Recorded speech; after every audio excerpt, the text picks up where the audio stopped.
কলকাতা মেট্রোর ইতিহাসে আরও এক গুরুত্বপূর্ণ মাইলফলক। জোকা থেকে এসপ্ল্যানেড মেট্রো প্রকল্পের আন্ডারগ্রাউন্ড সুড়ঙ্গ নির্মাণের কাজে এলো বড় সাফল্য।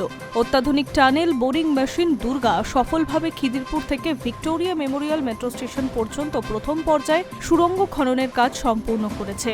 ফলে কলকাতা সহ বহু প্রতীক্ষিত পার্পল লাইনে নির্মাণের কাজ আরও এক ধাপ এগিয়ে গেল। মেট্রো রেল কর্তৃপক্ষের তথ্য অনুযায়ী খিদিরপুর থেকে পার্ক স্ট্রিট পর্যন্ত প্রায় 2.65 কিলোমিটার দীর্ঘ যুগ্ম সুড়ঙ্গ নির্মাণের দায়িত্ব রয়েছেন চেন্নাই থেকে আনা দুটি অত্যাধুনিক টানেল বোরিং মেশিন দুর্গা ও দিব্যা।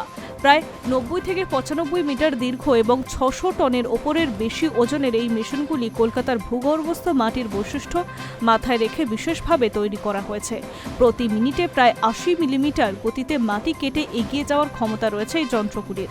বর্তমানে ভূপৃষ্ঠ থেকে প্রায় 17 মিটার নিচে চলেছে সুড়ঙ্গ খননের কাজ। দুর্গা এগিয়ে চলেছে এসপ্ল্যানেড মুখী লাইনে, আর দিব্যা তৈরি হয়েছে জোকামুখী সুড়ঙ্গে। মেট্রো কর্তৃপক্ষের আশা 2026 সালের ডিসেম্বরের মধ্যে দুর্গার অংশের কাজ সম্পূর্ণ হবে। অন্যদিকে দিব্যার ব্রেক থ্রু মিলতে পারে 2027 সালে মার্চ মাসে। এই প্রকল্পের অন্যতম বিশেষ দিক হল উন্নত নিরাপত্তা ব্যবস্থা। কলকাতার নরম ও সংবেদনশীল মাটির স্তরে কাজ করার সময় যাতে কোনো ধস বা প্রযুক্তিগত সমস্যা না হয় বা তার জন্য কোনো টিবিএমতে ব্যবহার করা হয়েছে ইনফ্লেক্সিবল সিল, প্রেশার ট্রান্সডিউসার, টেল স্কিন গ্রিন সিস্টেম সহ একাধিক আধুনিক প্রযুক্তি। পাশাপাশি ব্যাকআপ নিরাপত্তা ব্যবস্থাও রাখা হয়েছে যাতে কাজের গতি ও নিরাপত্তা দুটোই বজায় থাকে। অন্যদিকে চিংড়িঘাটা মেট্রো প্রকল্পে এসেছে নতুন গতি। দীর্ঘদিন প্রশাসনিক ও অনুমোদন সংক্রান্ত জটিলতার কারণে কাজ আটকে থাকলে বর্তমানে সেই বাধা কেটে গিয়েছে।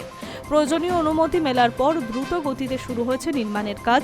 মেট্রো রেলের ইঞ্জিনিয়ারিং মাত্র 120 ঘন্টার কম সময় 2 দফায় লাইন সংযোগের গুরুত্বপূর্ণ কাজ সম্পন্ন করেছেন, যা প্রকল্প বাস্তবায়নের ক্ষেত্রে একটি উল্লেখযোগ্য সাফল্য হিসেবে দেখা যাচ্ছে। বিশেষজ্ঞদের মতে জোকা থেকে এসপ্ল্যানেড মেট্রো করিডোর চালু হলে দক্ষিণ কলকাতা ও শহরের কেন্দ্রস্থলগুলিতে মধ্য যোগাযোগে আরও সহজ ও দ্রুত হবে। প্রতিদিন হাজার হাজার যাত্রীরা যাতায়াতের সময় কমবে এবং সড়কপথের ওপরে চাপ অনেকটাই হ্রাস পাবে। পাশাপাশি শহরের গণপরিবহন ব্যবস্থায় শুধুমাত্র মাত্রা যোগ করবে এই প্রকল্প। সব মিলিয়ে দুর্গা ও দিব্যার সাফল্য শুধু একটি প্রযুক্তিগত অগ্রগতি নয়, বরং কলকাতার আধুনিক নগর পরিবহন ব্যবস্থার ভবিষ্যতে একটি গুরুত্বপূর্ণ ইঙ্গিত।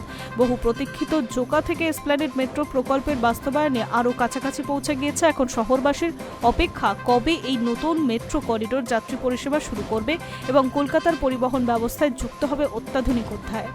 High news network.